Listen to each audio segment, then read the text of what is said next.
बिस्मिल्लाहिर्रहमानिर्रहीम और अस्सलामु अलैकुम। ज़ात पात के कैदी, caste system in India and Pakistan सिलसिला गुफ्तगू जारी है और मेरे साथ मौजूद हैं राजा सोहेल शफीक एडवोकेट साहब। और गुफ्तगू का असर नौ आगाज़ जो हम करेंगे वहीं से जहां हमने छोड़ा था।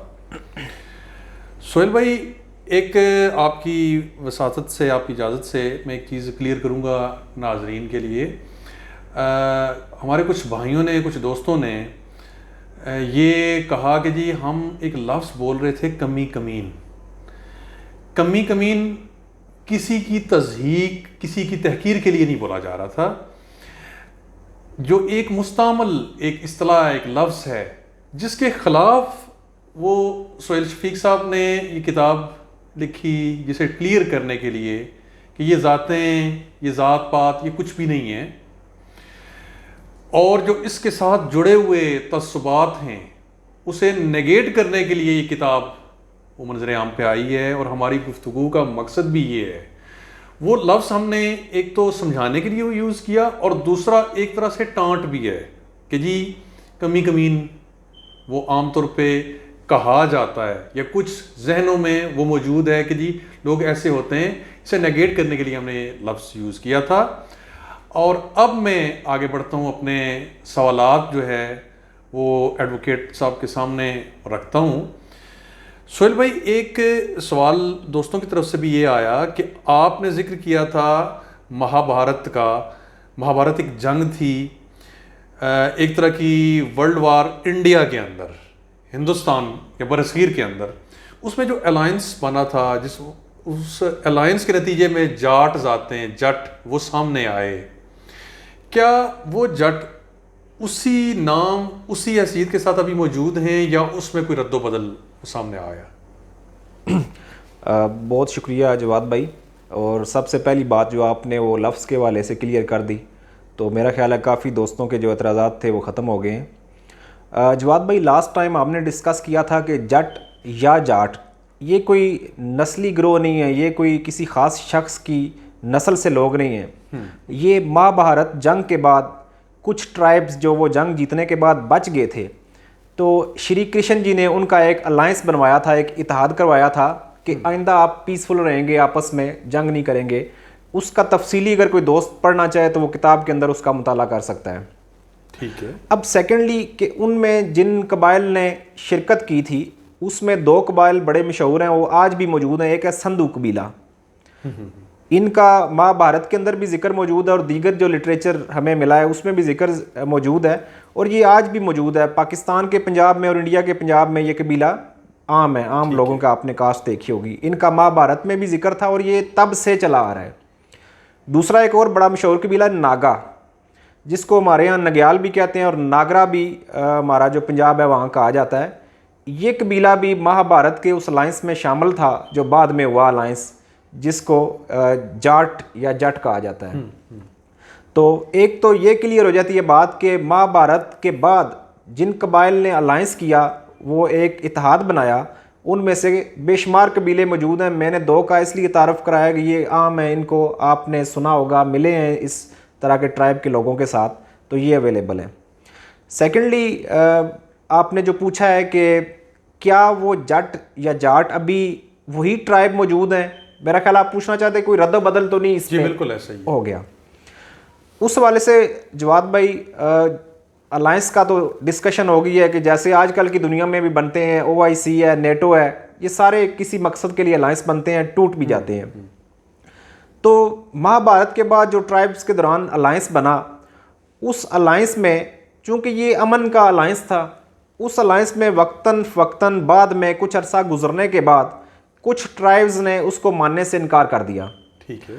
उन्होंने मानने से इनकार करने के बाद क्या किया कि अपने दीगर कबाइल पर हमले करके उनको ज़ेरे नगी कर लिया और उन पर हुकूमतें कायम कर ली। राइट। अच्छा, और उन्होंने अपने नाम के साथ से जट लिखना और जाट कहलवाना ख़त्म कर दिया। जैसे आज अगर कोई मुल्क नेटो से खुद को अलग कर ले तो वो नहीं कहेगा कि मैं उस अलायंस में रहा हूँ, या कोई OIC से अलग कर ले या G8 से कर ले। अच्छा, तो उन्होंने क्या किया कि जिन कबाइल को उन्होंने ज़ेरे नगी कर लिया वो भी बेसिकली जट अलायंस के सारे कबाइल थे। तो उनको ज़ेरे नगी करने के बाद उन्होंने अपने नाम से जट हटा के ना, लेकिन उनको जट कहना ही उनको वही रखा कि आप वही हैं। चूँकि ये एक दिन की मैं बात नहीं कर रहा, तफसीली मुताला के लिए दोस्त किताब पढ़ सकते हैं, ये सेंचुरीज़ में हुआ है ये प्रोसेस। ठीक है। अच्छा, तो उन्होंने अपने आप को उस दौर में, उसी वक्त में जो हिंदी लिटरेचर जो हिंदू मज़हब का इस्टेब्लिश हुआ, उसमें 4 कास्टें भी वजूद में आई, ब्राह्मण, खश्त्री, वैश्य और शूद्र।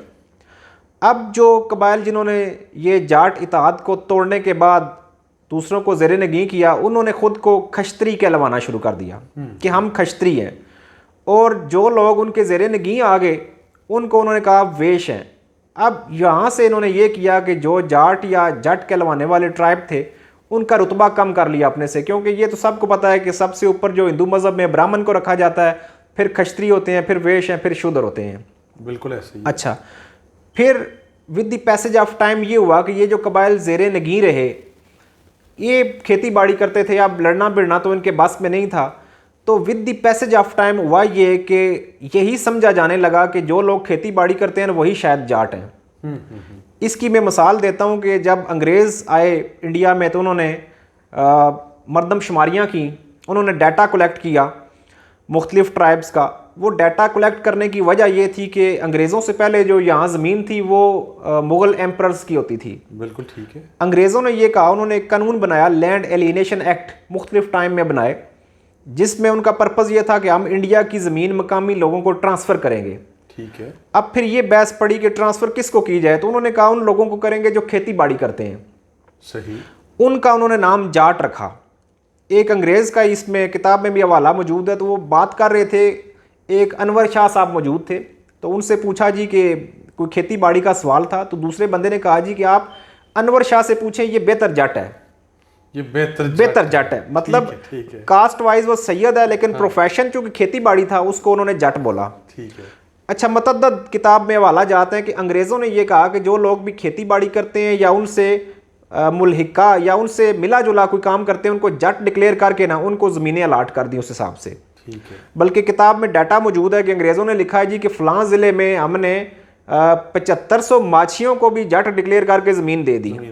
ठीक। इतने नाइयों को दे दी, इतने कमारों को दे दी, इतने राजपूतों को दे दी, एटसेट्रा। तो अब फिर अंग्रेज़ों की ज़मीन अलाट होने के बाद उन्होंने चूँकि सबको जट लिख दिया, जमाबंदी के ऊपर भी आ गया, और फिर जब किसी को ज़मीन मिल जाती है, उसको एक स्टेटस मिल जाता है, तो फिर उसने जट ही कहलवाना शुरू कर दिया। इस लिहाज से आजकल में जो कबाइल मौजूद हैं, ये जो ख़ुद को जट कहलवाते हैं, इसमें महाभारत से जो जट चले आ रहे हैं वो लोग भी शामिल हैं, और बेशुमार वो लोग भी शामिल हैं जिनको तारीख़ी इर्तिका के दौरान इन लोगों ने कमी डिक्लेयर कर दिया था, वो भी जट बन के इसमें शामिल हो चुके हैं। तो ये मुख्तसरन आपके सवाल का जवाब था। मुख्तसर मगर जामे, बहुत अच्छे अंदाज में सवाल का जवाब मिला। और इसी से मिलता जुलता और इससे मुतल्लिका सवाल सोहेल भाई, एक जो गलतफहमी है उसे ज़रा दुरुस्त कीजिए, उसे दूर कीजिए। आमतौर पर एक तासुर ये पाया जाता है कि जो राजपूत है वो हमारे इस पोठहार में या पंजाब में वो राजा कहलाएगा, और जो जाट हैं, जट हैं, वो चौधरी कहलाएंगे। ये किस हद तक बात ठीक है, और ये चौधरी का लफ्ज़ या ये जो स्टेटस था, ये टाइटल था, ये कहाँ से आया? जवाद भाई, बहुत अच्छा सवाल आपने छेड़ा है। जैसे मैंने गुजारिश की कि जब अंग्रेज़ों की वसातत से कुछ ऐसे लोग भी जट डिक्लेयर हो गए जिनको मकामी लोग अपने बराबर नहीं समझते थे, तो ये इंडिया में एक मेजर वेस थे, वो पोठवार में तैनात थे, तो यहाँ पे उन्होंने मरदमशुमारी की रिपोर्टें लिखी हैं। वो कहते हैं जब ये पिंडी डिवीज़न में ऐसे हुआ ना कि जो इनको लो कास्ट जिनको लोग बोलते थे, उनको भी जब हम लोगों ने वो खेती बाड़ी की वजह से जट डिक्लेयर करके तो ज़मीनें दे दी, तो जो पहले से जट चले आ रहे थे ना, उन्होंने अपने नाम के साथ राजा लिखना शुरू कर दिया इनसे बाइफरकेट करने के लिए। ठीक है। एक ये वजह भी बनी। तो इसमें ये भी उनसर शामिल है कि जो लोग राजा लिखते हैं या पीछे से बैकग्राउंड है, वो शायद वही ख़ुद को डिक्लेयर कर रहे हैं या तारीखी तौर पर हम पुराने जट हैं, और ये जो लोग चौधरी की भी मैं रीज़न बताता हूँ, तो राजा यानी कि नहीं लिखते हैं, वो लेटर ऑन शायद अंग्रेज़ों के दौर में जो हैं वो इस तरह आए हैं। जहाँ तक बात है लफ्ज़ चौधरी की, तो ये लफ्ज़ दो वर्ड से बना है, चौथ और हरी। चौथ आप समझ लें चौथा हिस्सा, फोर्थ, ठीक है। और हरी कहते हैं मालिक को।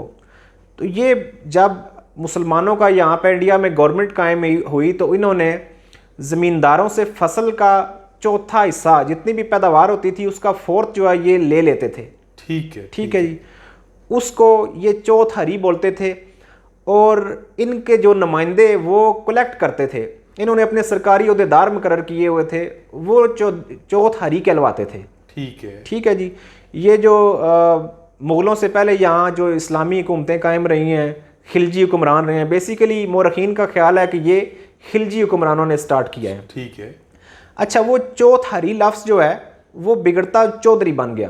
अच्छा, लेटर ऑन इसको ये बेसिकली सरकारी ओहदा था, टैक्स लेने वाला, और इसके ओहदेदार जो हैं वो किसी कास्ट के नहीं थे। ये ओहदा राजपूतों को भी मिल जाता था, ये जाटों को मिल जाता था, राइयों को भी मिल जाता, गुजरों को भी मिल जाता था, वानों को भी मिल जाता था, किसी कास्ट को भी। ब्राह्मणों ने भी ये ओहदा लिया है। ठीक है।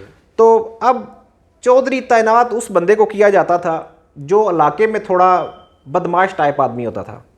ठीक है, किसी भी हवाले से तगड़ा हो, नेगेटिवली या पॉजिटिवली? नेगेटिवली वो होता था। ठीक है। कि वो लोगों को दबा के ना टैक्स लेगा। अब जो वो टैक्स लेता था उसमें कुछ परसेंट उसका होता था, बाकी वो दे देता था, सरकार को दे देता था। और ये यहाँ पे इंडिया में मुगल एम्परर्स की गवर्नमेंट ख़त्म होने तक ये कायम रहा, बल्कि अंग्रेज़ों ने भी कुछ टाइम कुछ इलाकों में इसको कायम रखा। अच्छा, फिर हुआ ये कि चूँकि वो एक बड़ा स्कॉलर था ना पर्शियन, लुकमान बिन मंजर, तो उससे किसी ने पूछा कि कास्ट कैसे स्टार्ट होती है, तो उसने कहा जी कि एक प्रोफेशन जब 3 नस्लें करती हैं ना वो कास्ट बन जाता है। ठीक है। तो चौधरी का भी चूंकि ये हुआ कि टैक्स कलेक्शन जब 2, 3, 4 नस्लों में रही ना वो कास्ट बन गई। अच्छा, लेकिन ये क़याम पाकिस्तान से पहले जो है जो लोग चौधरी लिखते रहे ये अमूमन वही फैमिलीज थी जो टैक्स कलेक्टर थे। यानी कि बड़े पैमाने पर ये जाटों ने इसको कबूल नहीं किया था, बल्कि अभी तक आप दीगर पंजाब या इंडिया में जाएं तो नहीं लिखते हैं वो, क्योंकि वो जो नेगेटिविटी थी ना इसके नाम के साथ, बिल्कुल ठीक, उस नेगेटिविटी की वजह से नहीं लिखते हैं। लेकिन ये हमारा जो शुमाली पंजाब है या पोठवार कह लें, यहाँ तो बड़ा इसको ऑनरेबल कहा जाता है। इंडिया में शायद अभी भी इसको एक्सेप्टेबल नहीं हुआ, अच्छा लफ्ज़, बल्कि राजस्थान के राजपूत भी इसको अपने नाम के साथ चौधरी लिखते हैं। वो भी इसी सूरत हाल में रहे हैं, बेशुमार जगह चौधरी वो भी लिखते हैं, और वो उसी नेगेटिविटी को अपना प्राउड बना के पेश करते हैं कि हम मैं ही गुंडे बदमाश, तो हम तो यही काम करेंगे। अच्छा, तो क़याम पाकिस्तान के बाद फिर सडनली ये हुआ कि बेशुमार सिर्फ जाटों ने नहीं, बेशुमार कौमों ने अपने नाम के साथ ये टाइटल यूज़ करना शुरू कर दिया, धड़ाधड़ ये शुरू हो गया। अब ये सूरत हाल है हमारे पोठवार में, ये है कि जाट ये समझते हैं कि शायद ये ज़रूरी है, यानी कि जो जाट होगा वो चौधरी होगा, जो जाट नहीं होगा तो फिर वो चौधरी नहीं होगा। हालांकि इसका किसी किस्म का कोई किसी कास्ट के साथ तल्लक नहीं है। ये राजपूत भी लिख सकते हैं चौधरी अपने नाम के साथ, बल्कि लिखते हैं, इंडिया में बेशुमार इलाकों में लिखते हैं, और दीगर अक़वाम भी लिखती हैं। तो इसका पस मंज़र कोई ज़ात नहीं है, ये बेसिकली खालिस्तान एक सरकारी ओहदा था। मैं इसकी मिसाल यूँ भी आपको दूंगा कि हमारे यहाँ नंबरदार एक सरकारी ओहदा है, लंबरदार कहते हैं उसको।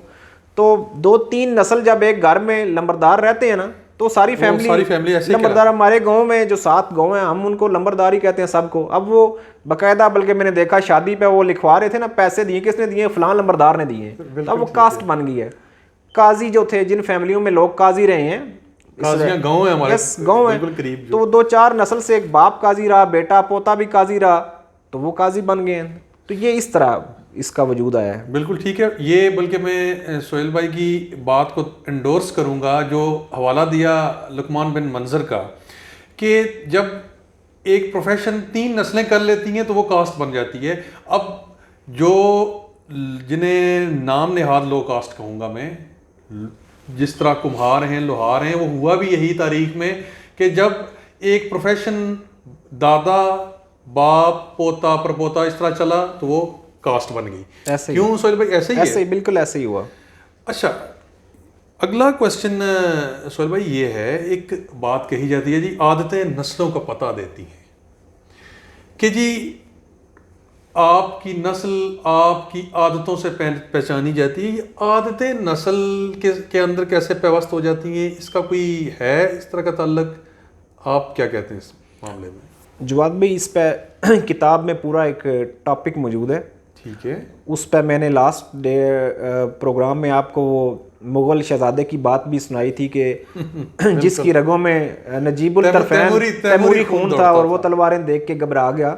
अगर खून में होती इस तरह की चीज़ तो वो तलवारों से ना डरता। बिल्कुल ठीक है। असल में हुआ ये कि उसकी तरबियत औरतों और एजड़ों में हुई थी। सही। तो यहाँ मैं एक जुमला आपको कहने लगा हूँ आपकी वसातत से कि तरबियत फितरत पर गालिब है। बिल्कुल ठीक। ठीक है जी। तो घोड़े की फितरत है भागना, लेकिन हम उसकी तरबियत करके उसको डांसर बना देते हैं। वो जहाँ म्यूजिक बजता है वो नाचना शुरू कर देता है, जबकि उसकी फितरत भागना है। बहुत खूबसूरत मिसाल है। शेर की फितरत जो है वो चीरना फाड़ना है, लेकिन हम उसकी तरबियत करके उसको मस्खरा बनाते हैं, रस्सों पे चलाते हैं सर्कस में। बिल्कुल। तो ये टोटल तरबियत है। अगर तरबियत ना होती तो नादर शाह एक मोची का बेटा होके मुग़ल बादशाहों की सल्तनत की ईंट से ईंट ना बजा देता। बिल्कुल ऐसे ही है। तो कुछ भी नहीं इसमें होता। ये ज़ात पात के सिस्टम को सपोर्ट करने के लिए जो आखिरी दलील दी जाती है ना जी, वो नस्ली बंदा नस्ली होता है। यकीन करें, मैं प्रैक्टिकली यहाँ देखता हूँ सारी कास्टों के लोगों के साथ उठना बैठना है। अब खूबियाँ क्या होती हैं? कोई बंदा झूठा ना हो, धोखेबाज ना हो, लेन देन में अच्छा हो, इसका किसी ख़ास कास्ट के साथ कोई तल्लक नहीं है। और माजरत के साथ जो लोग ज़्यादा अपने आप को इलीट कहलाते हैं उनमें ये ऐप ज़्यादा ही आपको मिलेंगे। बिल्कुल ठीक कह रहे हैं। बल्कि सोहेल भाई की बात को फिर मैं एंडोर्स करूंगा। अब जो बहादुरी है वो आमतौर पे जोड़ी जाती है राजपूत के साथ, जट के साथ, अवान के साथ। जंगे आज़ादी को देख लें, निज़ाम लोहार का पुत्र, वो अंग्रेज़ के साथ कैसे लड़ता है कि वो एक तरह से हमारा वो हीरो बन के वो सामने आता है। नाज़रीन, सिलसिला गुफ्तगू जारी है। नेक्स्ट एपिसोड में हम कोशिश करेंगे कि मज़ीद क्वेश्चंस वो सामने लेके आएँ, मैं अपनी तरफ से भी लेके आऊँ और आपकी तरफ से लेके आऊँ। आप अपने क्वेश्चंस हमें अपने कमेंट्स के ज़रिए भी वो भेज सकते हैं। जिन दोस्तों के पास ज़ाती तौर पे हमारा व्हाट्सएप दोनों भाइयों का मौजूद है वो उस पर भी भेज सकते हैं। हम उन्हें शामिल करेंगे और मज़ीद तारीख़ के औराक को खंगालेंगे, मज़ीद गुफ्तगू आपके सामने लेके आएंगे। सोहेल भाई, आप के वक्त देने का और इतनी खूबसूरत और मुदल्लल गुफ्तगू तारीख़ी हवालों के साथ करने का बहुत शुक्रिया। बहुत शुक्रिया जवाद भाई, थैंक यू वेरी मच।